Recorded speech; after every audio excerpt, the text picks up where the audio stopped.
Gabi ng Mister. Yan, meron natin tsaka yung motion ball doon. Tsaka yung motion ball. Ayun.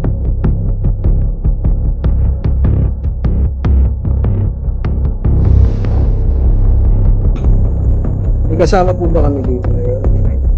Uy. Meron. Meron daw, uwi na daw. Kita no? Doon sa kabila boss, doon sa lantanan. Medyo may hangin pa doon. Malamig pa. Namatay yung ilaw dito.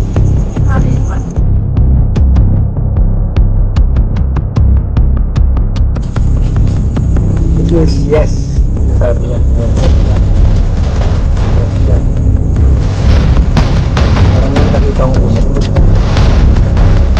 Mapalong ko. Sa labas. Marunong akong gumagalaw sa labas.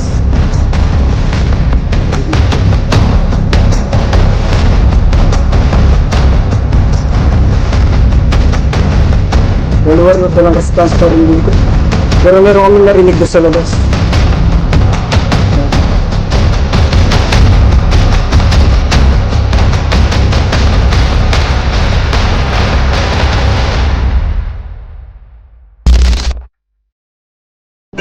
Gabi ng Mister. Mga kamister, nakita nyo ba yung mga ilaw na yan? Talagang masasabing nasa makabagong panahon na tayo. Modernong buhay ng tao. At sa kabila ng ganitong mga modernong teknolohiya, hindi pa rin may kakaila na may mga karanasan tungkol sa kababalaghan, misteryo. Yung iba'y kakilakilabot, iba'y nakakatakot. Dahil sa hindi natin matanggap pa rin sa kabila ng moderno nating panahon na may mga ganitong mga pangyayari sa ating paligid. Although may mga tao na talagang napakasensitibo sa enerhiya, nararamdaman nila ang presensya ng mga gumagalang kaluluwa, ng mga elemento, ng mga kakaibang nilalang, maging ng mga extraterrestrial, ng mga UFO, yung mga nilalang sa ibang dimensyon.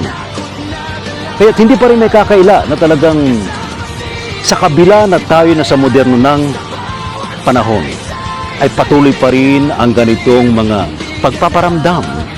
Ibig sabihin, ay hindi lang talaga tayo nabubuhay sa pisikal na dimensyon. May mga pagkakataon na talagang pumapasok tayo sa kabilang dimensyon.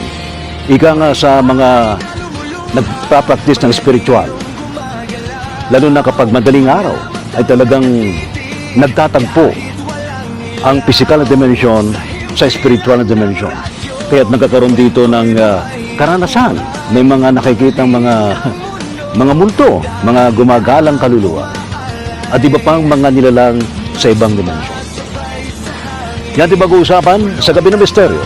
Meron tayong mga panauhin na magbibigay sa atin ng kanilang mga karanasan. Yung ating mga kasamahan sa Tarlac, yung ating kasamahan sa Tarparat, yung kanilang grupo, yung Tarlac Paranormal Activity, ni na Boss Lac 2.0 at kanyang mga kasamahan dyan. Yes, yes. Yung sabi niya. Parang may nakita kong usap din ba? Ayun o, pumapaling siya. Kaya wala na naman siya. Bali dito talaga siya malakas boss sa CR. Tapos may upuan dito.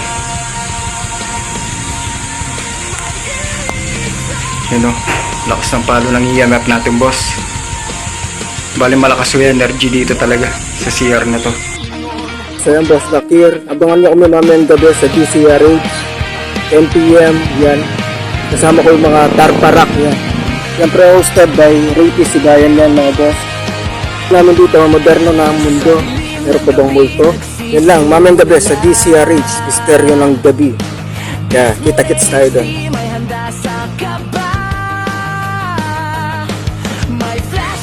Gabi ng Mister.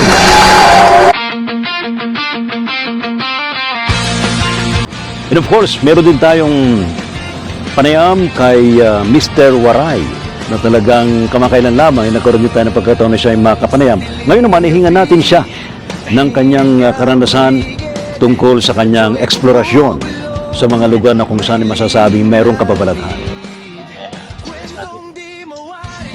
May nakita akong mga lalaki. Magulit. Yan.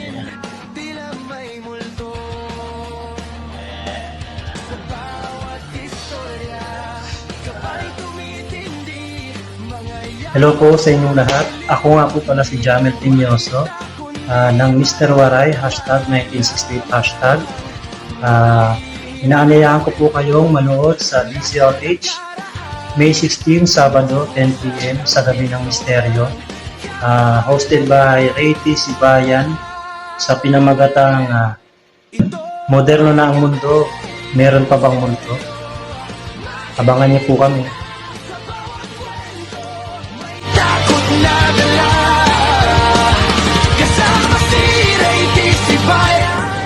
At iba pa natin mga kasamahan na talaga magbibigay sa atin ng kanilang karanasan.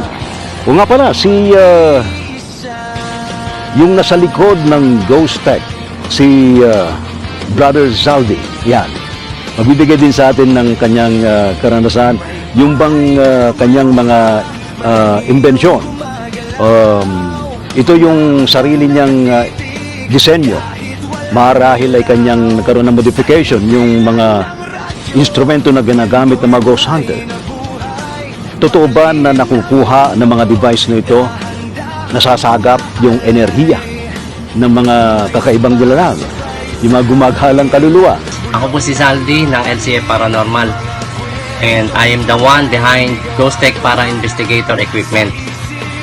Narito po ako para imbitahan kayo na sa darating na Sabado, May 16 na manood sa Gabi ng Misteryo hosted by Mr.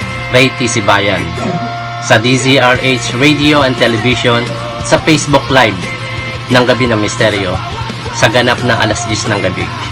Kaya huwag po ninyong kalimutan na suportahan si LCF sa paglalakbay niya papunta sa DZRH sa Gabi ng Misteryo ni Sir Ray T. Sibayan. Alas 10 po ng gabi sa Sabado, kita-kits po tayo. Salamat. Malalaman natin yan sa ating pagtalakay sa Gabi ng Misteryo. 10 to 11 p.m. sa DCRH. Kayo walang absent. See you all. Gabi ng Misteryo.